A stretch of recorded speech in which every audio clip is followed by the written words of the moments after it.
Robohnya Surau Kami, karya A.A. Nafis.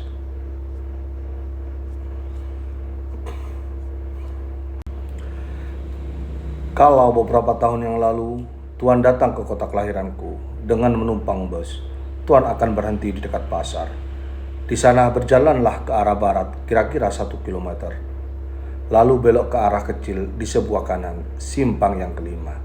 Di ujung jalan itu berdirilah sebuah surau tua. Di depannya ada kolam ikan dengan 4 pancuran air yang mengalir.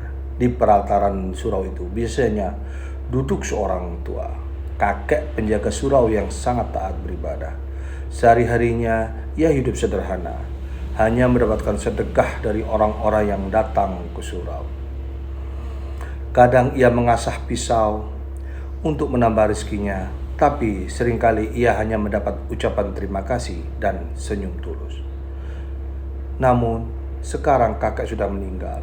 Surau itu roboh, papannya dicopoti orang, dan anak-anak bermain di dalamnya tanpa rasa hormat.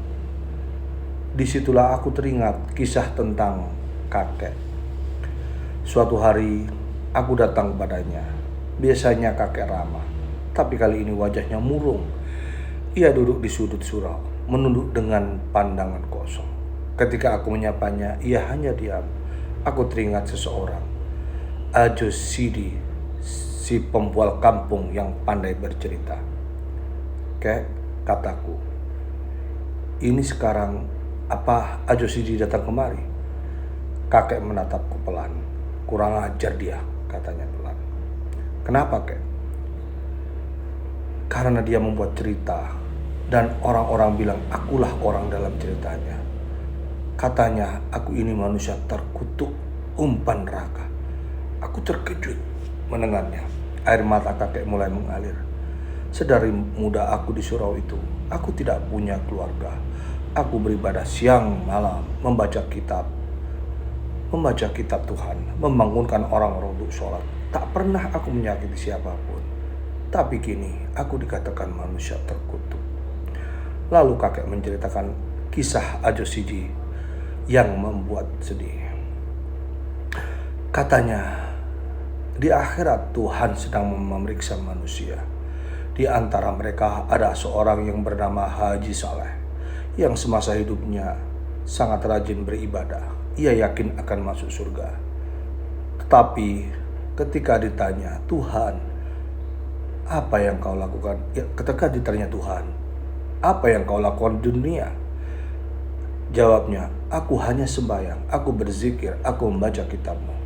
Tuhan bertanya lagi, selain itu? Haji Soleh menjawab, tidak ada lagi Tuhan. Maka Tuhan berfirman, masuklah kamu ke neraka. Haji Soleh terkejut.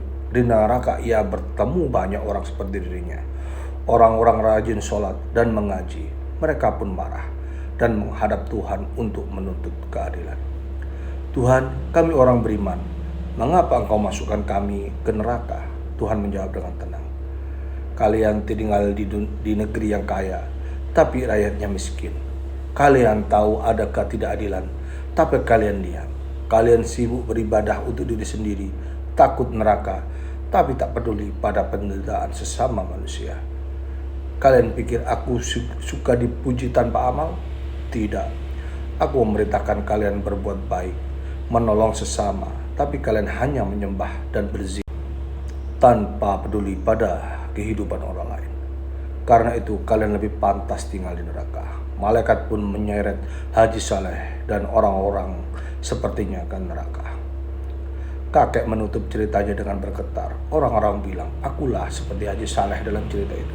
Seumur hidup aku beribadah, tapi mereka bilang aku tak berguna bagi sesama. Aku tak tahu harus berbuat apa. Aku hanya diam, melihat wajah kakek yang penuh luka.